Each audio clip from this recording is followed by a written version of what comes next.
क्या आप अपनी गर्दन को कितना भी साफ कर लो फिर भी वो काली ही नजर आती है? तो बहुत सारे लोग ऐसा सोचते हैं कि अगर नेक के पीछे डार्कनेस हो गई है तो वो मैल है और उसको रगड़ रगड़ के वो साफ करने की कोशिश करते हैं।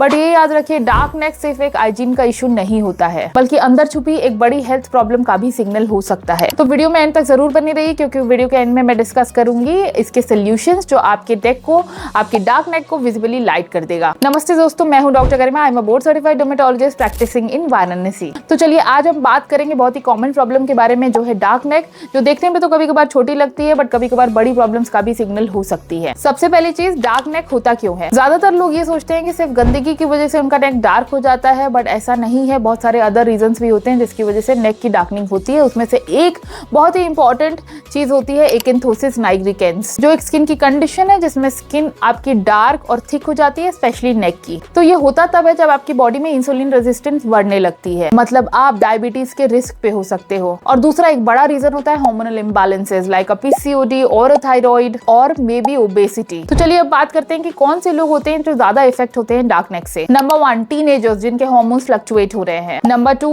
PCOS patients. Number 3, of course obesity, overweight individuals में ज्यादा डार्क नेक होता है। नंबर 4, टाइप 2 डायबिटीज जिनको ऑलरेडी डायग्नोस हो चुका है, उनमें भी एक्anthosis nigricans की प्रॉब्लम होती है। Another thing is genetical tendency. बहुत सारे लोगों को जेनेटिकल टेंडेंसी होती है, उसकी वजह से भी डार्क नेक होती है। तो चलिए अब बात करते हैं डार्क नेक से रिलेटेड मिथ्स और फैक्ट्स के बारे में। नंबर 1 मिथ, जैसा कि मैंने पहले भी बोला है कि ये सिर्फ गंदगी से होता है। ये याद रखिए, सिर्फ गंदगी से नहीं होता है। और एक्anthosis nigricans तो ऐसी प्रॉब्लम है कि वो जितना भी स्क्रब करो वो नहीं जाएगी, वो प्रॉब्लम और ज्यादा बढ़ती ही जाएगी।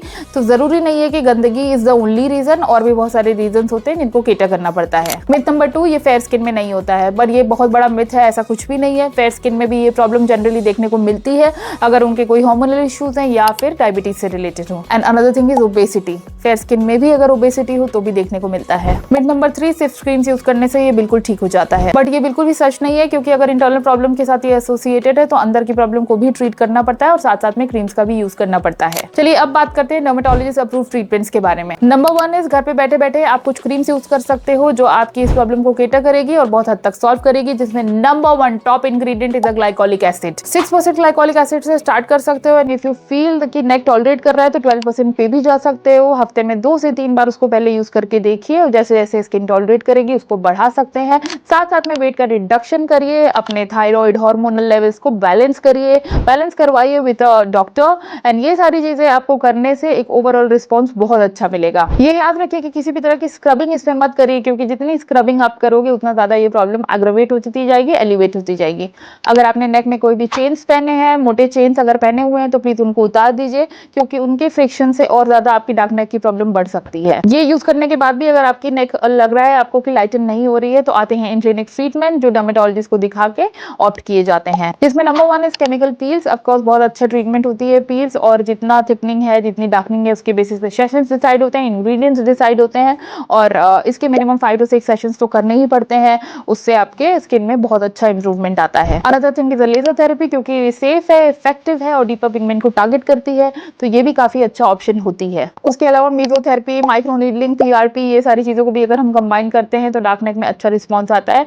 बट ऑलवेज रिमेंबर, अगर इंटरनल प्रॉब्लम्स हैं तो उसको साथ में केटर करना पड़ेगा, और सुपरफिशियल स्किन को ये सारी चीजें टारगेट करेगी। तो चलिए अब बात करते हैं उस प्रो टिप के बारे में जो आपके लिए गेम चेंजर बनेगी। तो अगर आपको ग्लाइकोलिक एसिड इरिटेट कर रहा है या आपको डर लग रहा है यूज करने से, तो आप मॉइस्चराइजर में थोड़ा सा ग्लाइकोलिक एसिड मिक्स करके ऑल्टरनेट नाइट्स यूज करके स्टार्ट कर सकते हो, और देख सकते हो जैसे जैसे स्किन टॉलरेट कर रही है आप उसकी फ्रीक्वेंसी को बढ़ा सकते हो। हमेशा याद रखिए कि जब भी आप ऐसे इंग्रेडिएंट्स यूज करते हो रात को, लाइक ग्लाइकोलिक एसिड, तो दिन में सनस्क्रीन लगाना इज मैंडेटरी, और उसको रिपीट भी करना काफी ज्यादा इंपॉर्टेंट होता है। तो ये याद रखिए कि आज के बाद अपने डार्क नेक को इग्नोर मत करिए, क्योंकि इंटरनल प्रॉब्लम्स का एक सिग्नल हो सकता है, और उसको प्लीज डॉक्टर को दिखा के केटर करिए। I hope this video was helpful for you. If this video was helpful for you, please give me a thumbs up, share my channel with your family and friends, and also press the bell button icon so that every time I make the video you get the notification.